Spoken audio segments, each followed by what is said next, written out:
Você sabe em que consiste a responsabilidade objetiva? Eu sou Renato Veloso, sou juiz de direito e professor. E neste canal, eu ajudo estudantes e profissionais de direito a compreenderem melhor a teoria e alinhá-la com a prática jurídica. Isso de uma forma descomplicada. E eu já convido você a se inscrever no meu canal. E lembre-se, ative o sininho para que você receba as notificações sempre que lançarmos um vídeo novo. E na Pílula Jurídica de hoje vamos conversar sobre a responsabilidade civil objetiva.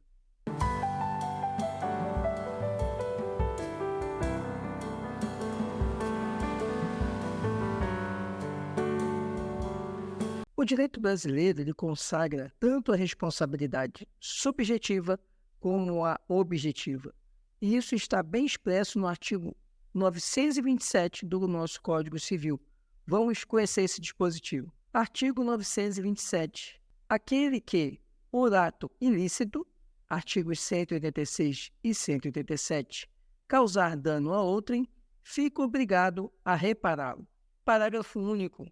Haverá obrigação de reparar o dano, independentemente de culpa, nos casos especificados em lei ou quando a atividade normalmente desenvolvida pelo autor do dano implicar, por sua natureza, risco para os direitos de outrem. Pela leitura do dispositivo, nós podemos perceber que a regra geral no nosso ordenamento jurídico é a responsabilidade civil subjetiva, que é aquela que deriva da culpa do agente em provocar o dano. Mas também percebemos que o parágrafo único traz para nós a responsabilidade objetiva, que é aquela que independe de culpa, e ainda agrega a responsabilidade objetiva nos casos em que a atividade é uma atividade de risco. Podemos afirmar, então, que o parágrafo único do artigo 927 traz para nós um modelo de responsabilidade objetiva adotado no Brasil. Essa responsabilidade objetiva, ou ela vai derivar de leis específicas, que seria a primeira parte do artigo 900, do parágrafo único do artigo 927, e onde nós vemos isso, por exemplo, no Código de Defesa do Consumidor, nas leis ambientais, nós vemos ali hipóteses de responsabilidade objetiva. Mas, além disso, ela vai se materializar a responsabilidade objetiva naquelas atividades potencialmente capazes de gerar risco para terceiros, de gerarem risco para a sociedade. Por isso, podemos afirmar que no parágrafo único, o modelo de responsabilidade objetiva adotado no Brasil tem dois parâmetros. Um parâmetro que seriam as leis específicas que regem a matéria e o outro parâmetro que está fundado na teoria do risco. A doutrina classifica a teoria do risco em algumas modalidades principais. Vamos conhecê-las. Vemos, então, que a doutrina classifica a responsabilidade objetiva, segundo a teoria do risco, em algumas modalidades principais. A primeira delas é a teoria do risco administrativo. A teoria do risco administrativo ela se apresenta na nossa Constituição, quando prevê a responsabilidade objetiva do Estado, lá no artigo 37, parágrafo 6º da Constituição. Outra modalidade de responsabilidade objetiva é aquela calcada na chamada teoria do risco criado. Essa teoria do risco criado está relacionada às situações em que uma outra pessoa ou um animal, em razão de estarem ali sob o cuidado de um agente, eles causam prejuízo a terceiro. É a teoria, por exemplo, relacionada à situação dos incapazes, lá no artigo 938 do Código Civil. Outra teoria é a teoria do risco da atividade, ou a teoria do risco profissional. Essa teoria do risco da atividade está ligada às situações em que o agente desenvolve uma atividade e, em razão dessa atividade, ela pode gerar riscos para terceiros. Essa atividade, portanto, o desempenho dessa atividade, quando causar danos a terceiros, gerará a responsabilidade objetiva de quem executa a atividade. Outra teoria é a teoria do risco-proveito.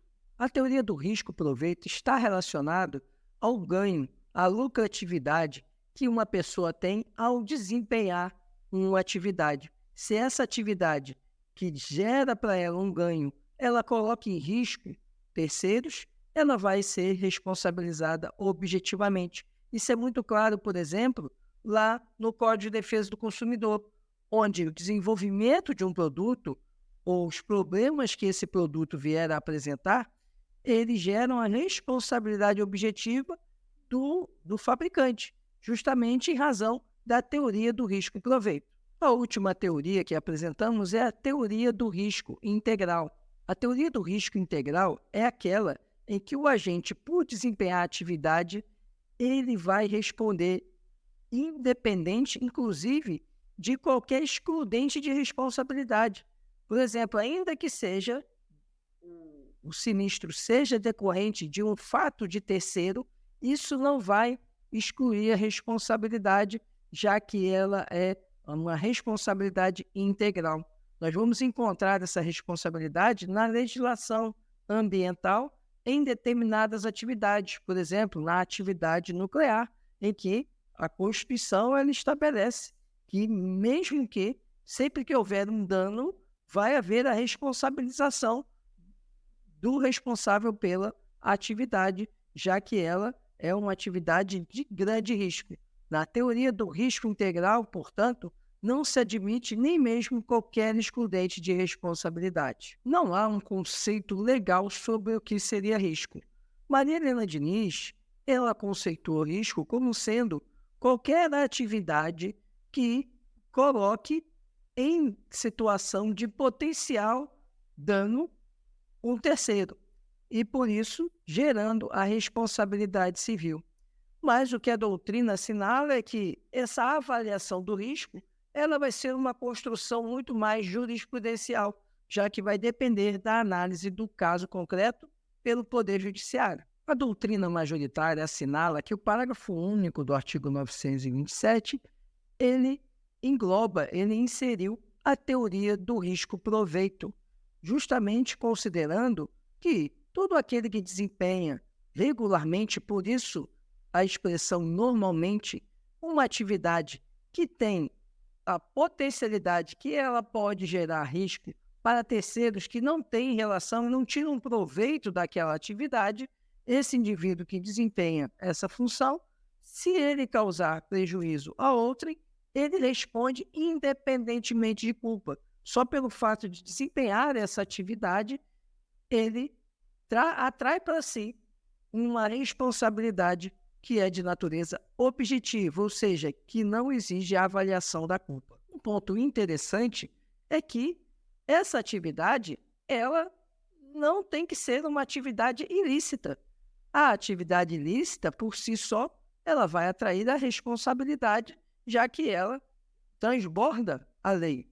A atividade que fala o parágrafo único do 927 é mesmo a atividade lícita, desde que ela seja normalmente, ou seja, desempenhada com habitualidade pelo indivíduo, e essa atividade ela tenha potencial de causar dano a terceiros, esse indivíduo que desempenha a atividade já se coloca na condição de responder objetivamente por qualquer dano decorrente dessa atividade. Por fim, é importante destacar que a teoria do risco-proveito, contemplada no parágrafo único do artigo 927, ela pressupõe não só que a atividade seja normalmente desempenhada, como que quem executa a atividade tenha um ganho econômico, tenha um proveito, tenha ali uma possibilidade de enriquecimento.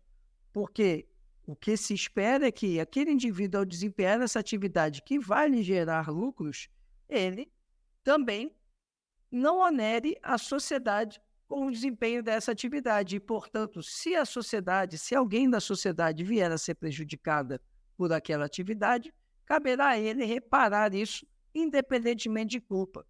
Um ponto importante que não se pode perder de vista é que as excludentes de responsabilidade também se aplicam na responsabilidade objetiva. Por exemplo, fato de terceiro, culpa exclusiva da vítima, isso exclui a responsabilidade daquele agente que estaria inserido numa responsabilidade objetiva. Só não veremos isso como comentamos agora há pouco, na questão do risco integral. Ali, no risco integral, nem mesmo o fato de ter sido culpa exclusiva da vítima exclui a responsabilidade de quem desempenha a atividade. Encerramos aqui, então, nossa pílula jurídica tratando de responsabilidade objetiva. Se você ficou com alguma dúvida, deixe aqui nos comentários que eu terei o maior prazer em responder. Se você tem alguma sugestão de assunto para as nossas pílulas jurídicas, deixe aqui também nos comentários que terei um prazer enorme em preparar esse assunto para a gente conversar por aqui. Lembrando que estamos fazendo uma série sobre responsabilidade civil e esse vídeo faz parte dessa série. Para você que nos acompanhou, peço que compartilhe, ajude que outras pessoas tenham acesso à informação, tenham acesso ao estudo jurídico descomplicado.